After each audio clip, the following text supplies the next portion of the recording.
તો સુરતમાં જાણે કે આફ ફાટ્યું છે। રસ્તાઓ પરથી નદીની માફક પાણી વહેતા થયા છે। સુરતીઓ જાણે કે હાલની પરિસ્થિતિને જોતા ભયમાં મુકાઈ ગયા છે। હવામાન વિભાગની આગાહી મુજબ સુરત શહેરમાં ચોમાસાની ધમાકેદાર શરૂઆત થઈ ગઈ છે અને સવારથી જ ધમધોકાર વરસાદથી અનેક વિસ્તારોમાં જળબંબાકારની સ્થિતિ સર્જાઈ છે। ઠેર ઠેર રસ્તાઓ બંધ થવાને કારણે ટ્રાફિક જામના દ્રશ્યો સર્જાયા છે। તો અવિરત વરસાદને કારણે ડભોલી, સિંગણપુર રોડ, કતારગામ અને વરાછા વિસ્તાર પાણીમાં ગરકાવ થયા હોય તેવા દ્રશ્યો જોવા મળ્યા છે। લગભગ તમામ વિસ્તારોમાં આ જ પ્રકારની સ્થિતિ જોવા મળી રહી છે, જ્યાં રસ્તાઓ પાણીમાં ગરકાવ થઈ ગયા છે।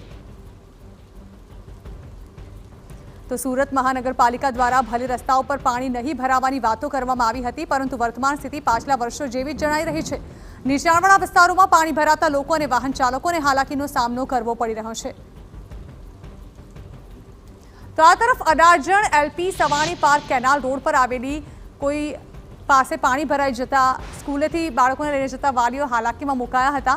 પિતાએ બાળકને ખભે બેસાડીને વરસાદી પાણીથી બચાવ્યું હતું। ઠેર ઠેર પાણી ભરાતા લોકોને ભારે સમસ્યાનો સામનો કરવો પડી રહ્યો છે। તો સ્થિતિને ધ્યાનમાં રાખીને જિલ્લા કલેક્ટર દ્વારા શિક્ષણ અધિકારીને સ્કૂલોમાં રજા જાહેર કરવાનું સૂચન કરવામાં આવ્યું છે।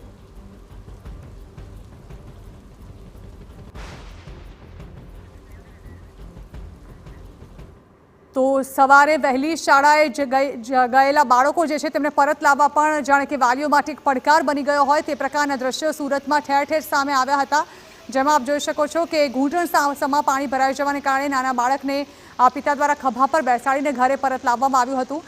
શાળાઓ દ્વારા ફોન અને મેસેજ કરીને વાલીઓને જાણ કરી દેવામાં આવી હતી કે રિક્ષા અને વેન ન આવી શકવાને કારણે વાલીઓએ પોતે જ પોતાના બાળકોને ઘરે લઈ જવા પડશે અને વાલીઓ આવા વરસાદમાં પોતાના બાળકોને લેવા પહોંચ્યા હતા, જ્યાં ઘૂંટણસમા પાણીમાંથી પસાર થઈને બાળકોને ઘરે લાવવામાં આવ્યા।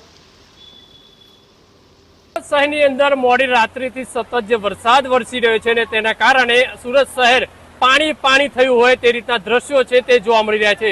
સુરતના એક બે નહીં પણ સુરતના તમામ જે વિસ્તારો છે તે પાણીની અંદર ગરકાવ થયા છે। અનેક મુશ્કેલીનો જે સામનો છે તે લોકો પણ કરી રહ્યા છે, કારણ કે આ મુસળધાર જે સતત જે વરસાદ વરસી રહ્યો છે ને તેના કારણે સુરત શહેર જામ થયા હોવાના દ્રશ્યો છે તે જોવા મળી રહ્યા છે। બીજી બાજુ સુરત કલેક્ટર વિભાગ તરફથી પણ જે રજા છે સ્કૂલની અંદર જાહેર કરવામાં આવી છે। સીધા દ્રશ્યો તમને જે રીતે બતાવી રહ્યા છે કે સુરતના સિંગણપુર રોડના જે દ્રશ્યો જોવા મળી રહ્યા છે કે જાણે સિંગણપુર ડભોલી રોડ ઉપર જાણે જે નદી વહેતી હોય તે રીતના દ્રશ્યો છે તે તમને જોવા મળી રહ્યા છે, કારણ કે મોડી રાત્રિથી સતત જે વરસાદ વરસી રહ્યો છે અને તેના કારણે અનેક વિસ્તારો છે તે પાણીની અંદર જે ગરકાવ થયા છે તે રીતના દ્રશ્યો છે તે જોવા મળી રહ્યા છે। અનેક સોસાયટીઓની અંદર જે પાણી ઘૂસ્યા છે, અનેક જે વિસ્તારો છે તેની અંદર પાણી ગરકાવ થયા છે, અનેક વિસ્તારોની અંદર લોકો છે તે પરેશાન થઈ રહ્યા છે। આ રીતની સ્થિતિ છે તે જોવા મળી રહી છે। ડભોલી વિસ્તારની અંદર જોઈ શકાય છે કે તમામ લોકો છે તે ફસાયા હોવાના દ્રશ્યો છે તે ક્યાંક ને ક્યાંક જોવા મળી રહ્યા છે, કારણ કે 20 થી 25 સોસાયટીઓ છે તે આ વિસ્તારની અંદર આવેલી છે।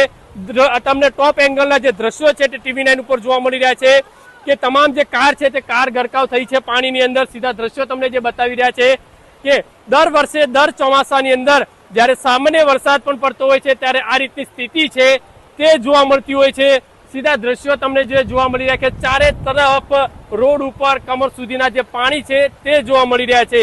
મહાનગરપાલિકા દ્વારા અનેક દાવાઓ કરવામાં આવતા હોય છે કે પ્રી મોન્સૂનની જે કામગીરી છે તે સારી કરવામાં આવી છે અને સંપૂર્ણ પૂર્ણ કરી દેવામાં આવી છે, પણ આ દ્રશ્યો છે તે મહાનગરપાલિકાની પ્રી મોન્સૂનની જે કામગીરી છે તે રીતના જોવા મળી રહ્યા છે। સીધા દ્રશ્યો તમને બતાવી રહ્યા છે કે સામે પાણીની અંદર જે કાર છે તે ગરકાવ થયાના જે દ્રશ્યો છે તે જોવા મળી રહ્યા છે।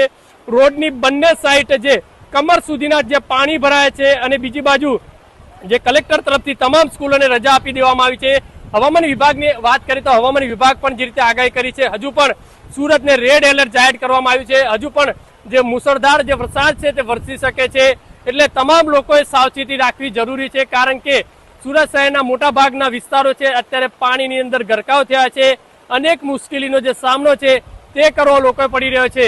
જે સિંગણપુર રોડ ઉપર તમે મોટા પ્રમાણે જે હોસ્પિટલો આવેલી છે, હોસ્પિટલોની અંદર પણ દર્દીઓને અવર જવર કરવામાં ભારે મુશ્કેલીનો જે સામનો છે તે ક્યાંક ને ક્યાંક કરવો પડતો હોય છે। જ્યારે સુરત શહેરની અંદર આજે વરસાદ છે તે બેટિંગ જે શરૂ કરી છે મોડી રાત્રિથી, અને સુરતના વરાછા, કતારગામ સીધા જે દ્રશ્યો તમને જે બતાવી રહ્યા છે કે રાજદીપ જે સોસાયટી છે તે સોસાયટીની અંદર પણ હવે ધીરે ધીરે પાણી જે ઘૂસી રહ્યું હોય તે રીતના દ્રશ્યો છે તે જોવા મળી રહ્યા છે કારણ કે સતત જે વરસાદ વરસી રહ્યો છે હવે રોડના પાણી પણ નજીકની જે સોસાયટીઓ છે આજુબાજુની સોસાયટીઓની અંદર પણ હવે ધીરે ધીરે પાણી છે તે જતું નજરે પડી રહ્યું છે ત્યારે જોવાનું રહ્યું કે હવે વરસાદ જ્યારે વિરામ લેશે ત્યારબાદ સુરત મહાનગરપાલિકાની જે કામગીરી છે તે કેવી કરવામાં આવશે, પાણીનો નિકાલ અને સાફ સફાઈ કેટલી ઝડપી કરશે તે પણ એક લોકો સવાલ ઉઠાવી રહ્યા છે. કેમેરામેન સંજય ચંદેલ સાથે બલદેવ સુથાર, TV9.